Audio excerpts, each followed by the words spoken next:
Hey guys, today we're back with another video, and today we're going to be talking about St. John's, so let's get on to the video. So last year in the Gavitt Tip-Off games versus Nebraska, they won, and then they won the Empire Classic versus Temple and Syracuse, but then lost in the Big 12 Big East battle at number 23 Iowa State, and then they won the Orange Bowl Basketball Classic, and then in the Big East tournament, they won versus Butler, but lost to Marquette and didn't make it to the tournament.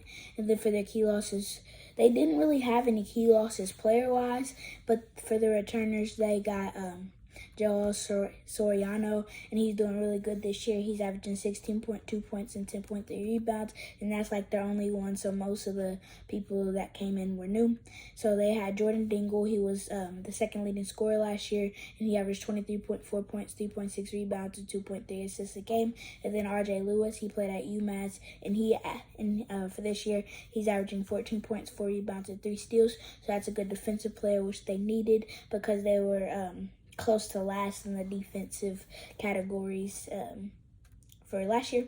And then Denise Jenkins, he came from Iona, and he averaged 12.8 points, 5 assists, and 3.8 rebounds. And then Sean Conway, he came from VMI. He averaged 12.1 points, 4.9 rebounds, and 4.9 rebounds. And then Glenn Taylor Jr., he came from Oregon State, and he averaged 11.6 points, 3.7 rebounds, and 2.2 assists. And then Chris Ledlam, he came from Harvard, so you don't see many people going from Harvard, so that means he's pretty smart, and he averaged 9.7 points and 8.2 rebounds as a 6'6" person. So that's pretty good, averaging 8.2 rebounds. He kind of like plays like a center. The Harvard team was small last year, I think, and since he was probably one of the tallest people on the team, he probably had to play like a bigger position, and it worked out for him, and he did really good.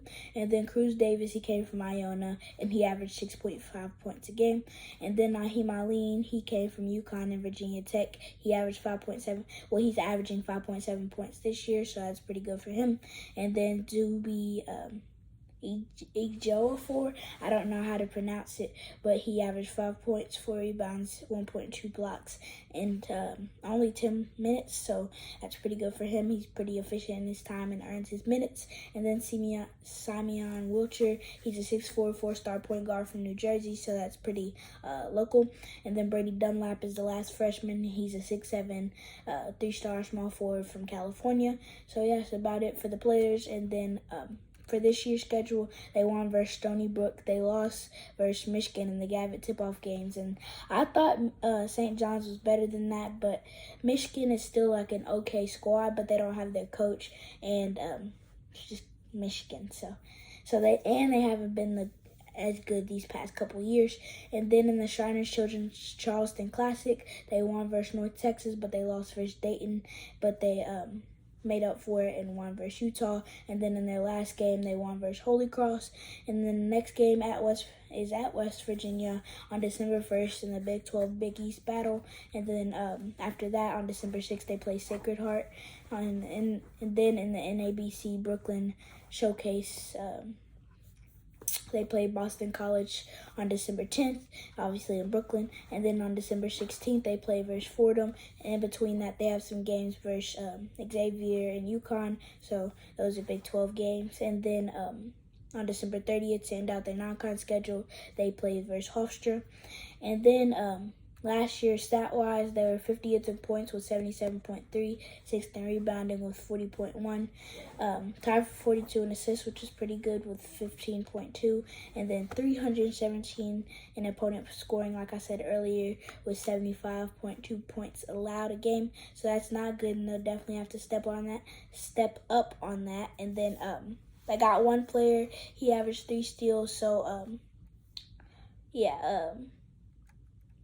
R.J. Lewis, he came from UMass, and he's averaging 3 steals, so maybe he can help with the defensive part of it. But yeah, they'll definitely have to get better in doing that if they want to have a good record and potentially make it to the tournament. But yeah, last year they were 18-15, but this year I think they're gonna go 16-15. They just have touches stuff. They just have such a tough conference, and so I don't really think that they'll do that well. They could surprise me and do really good, but I just don't think that they have the chance. But yeah, this is about it for the episode. Thank you guys for watching. Like, subscribe for more, and the next episode is TCU.